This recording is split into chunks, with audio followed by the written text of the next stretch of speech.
મારા કરતા પણ મારા ભક્તોની પૂજા જે અધિક કરે છે એવા ભક્તો મને પ્રિય છે. મારી ખાલી પૂજા કરે, મારામાં પ્રેમ રાખે, પણ મારા જે ભક્તો છે જેને મારામાં પ્રેમ છે એનામાં જો એને પ્રેમ ના હોય અને એ એનું અનાદર કરશે એવો ભક્ત મને જરા પણ નથી ગમતો. ઇનફેક્ટ મારા કરતા પણ અધિક, હજી વધારે મારા ભક્તોને જે આદર આપે છે, ગુરુજનોને જે આદર આપે છે, ભક્તોને જે આદર આપે છે એ મને બહુ પ્રિય છે. મદભક્ત પૂજા વ્યતિકા સર્વભૂતેષુ મન્મતિ. બધાના અંદર જે મને જુએ છે એ બધામાં મારી મતિ રાખે છે. The creator is God and whatever is created by God. Every creation belongs to God. ये सब कुछ भगवान का सर्जन है. तो आवी मति सर्वभूतेषु मन्मति.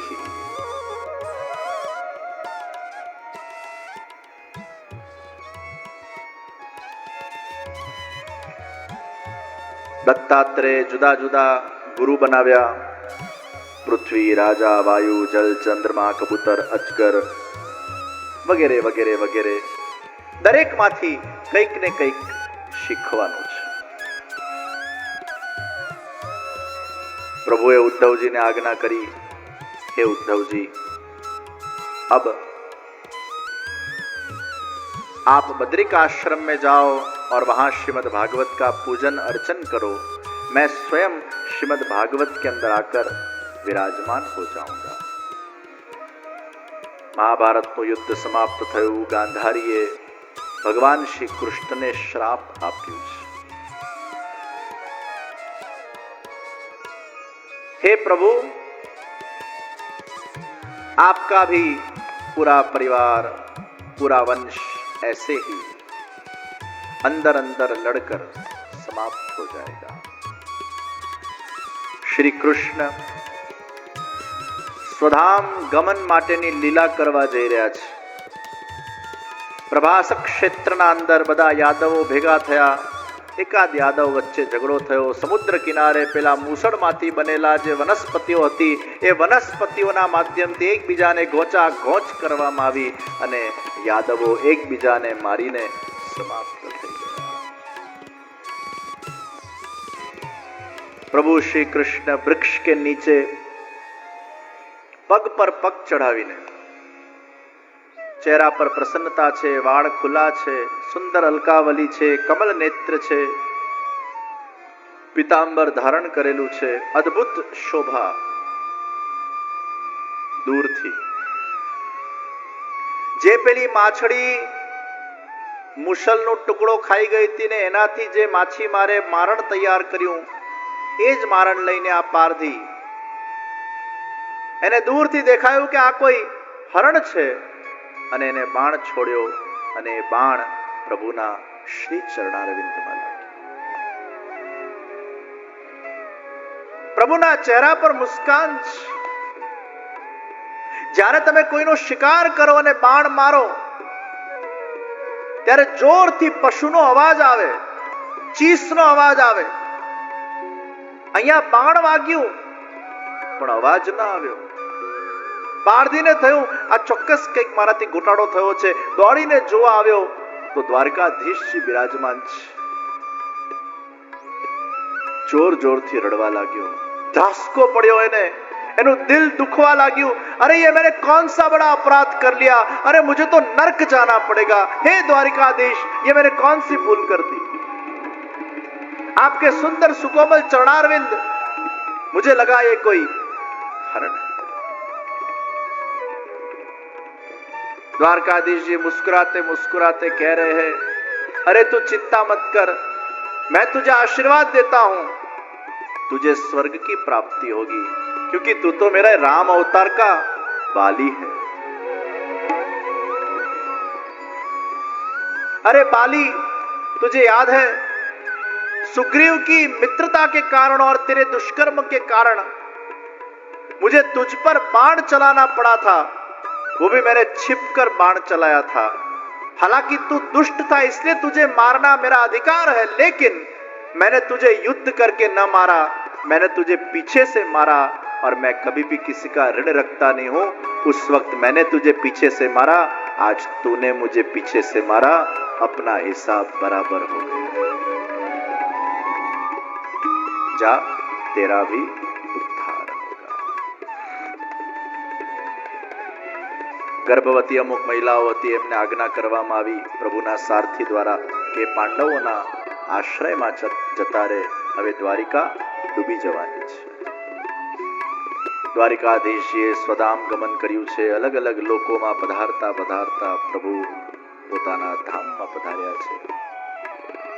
દ્વાદશ સ્કંદના અંદર કલ્કી અવતાર આદિનું વર્ણન અને રાજા પરીક્ષિત 7 દિવસ કથાને શ્રવણ કર્યા પછી સુખદેવજી ની ગોળ ગોળ પરિક્રમા કરે છે અને એ કથા રસને હૃદયમાં ધારણ કરીને જે ધ્યાન વિધિ સુખદેવજીએ બતાડી છે, ધ્યાનસ્થ અવસ્થામાં પહોંચ્યા છે। ધીરે ધીરે ધીરે ધીરે ધીરે ધીરે પોતાના પ્રાણોને બ્રહ્મરંધ્ર સુધી પહોંચાડી લીધું છે, શરીરમાંથી સંપૂર્ણ રીતે મુક્ત થઈ ગયા છે। જેમ એનેસ્થેસિયા આપણને પ્રાપ્ત થાય, એનેસ્થેસિયા લીધા પછી આપણા શરીર સાથે શું થઈ રહ્યું છે આપણને કંઈ ખબર ન પડે, એમ ધીરે ધીરે ધીરે ધીરે ધ્યાન આસનને સિદ્ધ કરતા કરતા એ પ્રાણોને અહીંયા બ્રહ્મરંધ્ર સુધી લઈ આવ્યા। એ જ વખતે તક્ષક નાગ આવ્યો છે, એ શરીરને કરડે છે, પણ એ દંશથી જરા પણ રાજા પરીક્ષિતને કષ્ટ થતું નથી। પરીક્ષિત રાજાનો મોક્ષ થાય છે। 7 દિવસની કથા શ્રવણ કરીને રાજા परीक्षित धन्य बना है। श्रीमद् भागवत जी के फलश्रुति का ये श्लोक आइए हम सब मिलकर 3 बार बोले। नाम संकीर्तनम यस्य सर्व पाप प्रणाशनम प्रणामो दुख शमनस तम नमामि हरिम परम। आइए साथ में बोलिए। नाम संकीर्तनम यस्य सर्व पाप प्रणाशनम प्रणामो दुख शमनस तम नमामि हरिम परम। नाम संकीर्तनम यस्य सर्व पाप प्रणाशनम प्रणामो दुख शमनस तम नमामि हरिम परम। तम नमामि हरिम परम। तम नमामि हरिम परम।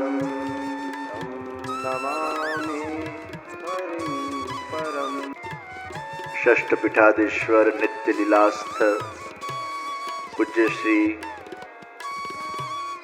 प्रप्र पितामह चरण श्री व्रजरत्न लालजी महाराज श्री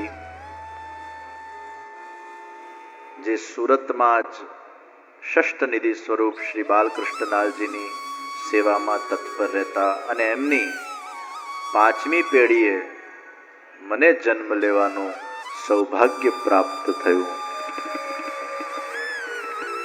અને 5 પેઢી અમારી એક સાથે બિરાજમાન થઈ એના ચિત્ર પણ ઉપસ્થિત છે। સમસ્ત વલ્લભકુલ પરિવારમાં આ પ્રમાણે 5 પેઢી એક સાથે બિરાજમાન થઈ હોય આવો એક શ્રેષ્ઠ અવસર।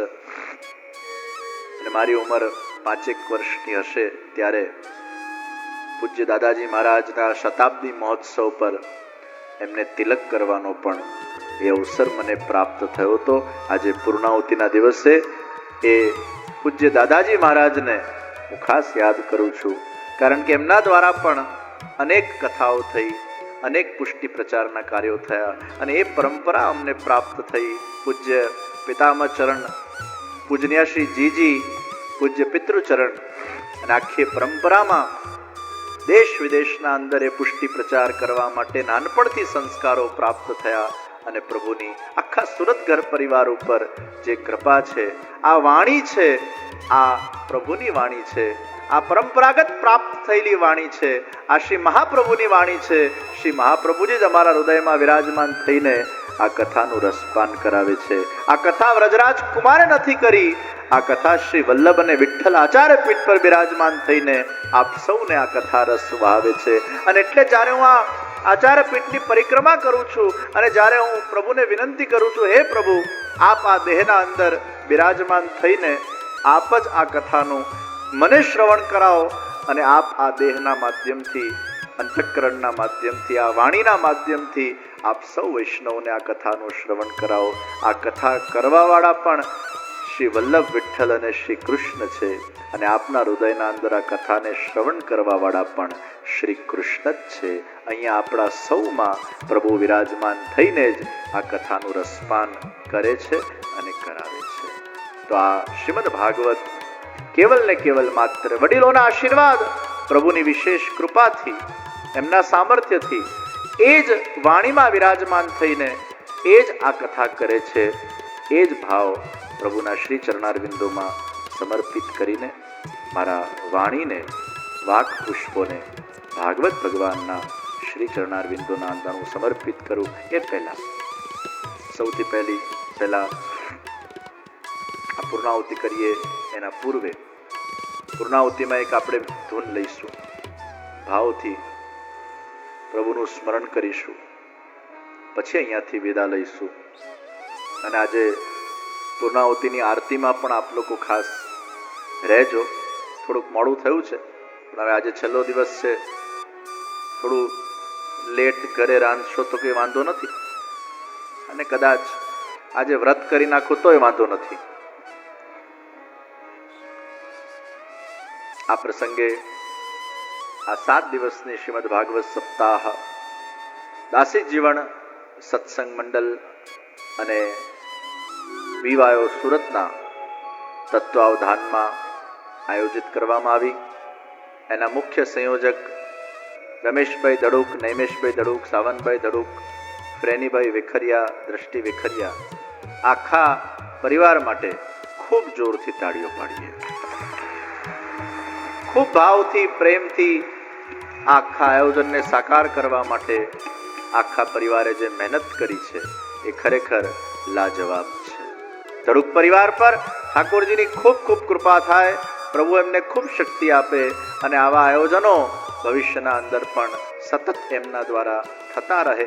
આ કથા રસની ધારા વહેતી જાય, વહેતી જાય, વહેતી જાય અને એમાં પરિવાર એ નિમિત્ત બનતું જાય અને અન્યને પણ નિમિત્ત બનાવતા જાય. બસ એ જ પ્રભુ ચરણોના અંદર વિનંતી સાથે આચાર્ય પીઠ ઉપરથી પણ ધડુક પરિવારને ખૂબ ખૂબ આશીર્વાદ પાઠવું છું. આ આખા આયોજનના મુખ્ય મનોરથી પુરુષોત્તમભાઈ દાસભાઈ ગજેરા ખૂબ જ સેવાભાવી છે અને પોતાના વિત્તનું, દ્રવ્યનું, લક્ષ્મીનું ખૂબ સારી જગ્યાએ માનવતામાં, સામાજિક કાર્યમાં, ધાર્મિક કાર્યમાં હંમેશા એ ઉપયોગ કરતા હોય છે. એમના સાથે જ્યોત્સનાબેનનો પણ હંમેશા સાથ હોય છે. એમનો દીકરો નિકુંજ પણ એટલો જ ઉત્સાહી છે અને હવે વિવાહોની કમાન પણ નિકુંજને સોંપવાની છે. ત્યારે આ આખા પરિવારને, પરસોત્તમભાઈને, જ્યોત્સનાબેનને અને નિકુંજભાઈને, એમના આખા પરિવાર માટે પણ ખૂબ તાળીઓ પાડીએ. ખૂબ ખૂબ એમને મારા અંતરના મંગલ આશીર્વાદ આપું છું. ખૂબ મોટી ધનરાશિ એમને આ આખા આયોજનને સાકાર કરવા માટે સમર્પિત કરી છે અને આવા મોટા ધનરાશિવાળા દાતાઓ જ્યારે ભેગા થયા ત્યારે જઈને આવું એક ઐતિહાસિક આયોજન સુરતના અંદર આપણે જોઈ શકી રહ્યા છીએ કે આપ સૌ આટલી મોટી સંખ્યામાં, આટલા મોટા પાયે આવી વિરાટ ભાગવત સપ્તાહના અંદર જોડાઈ શક્યા.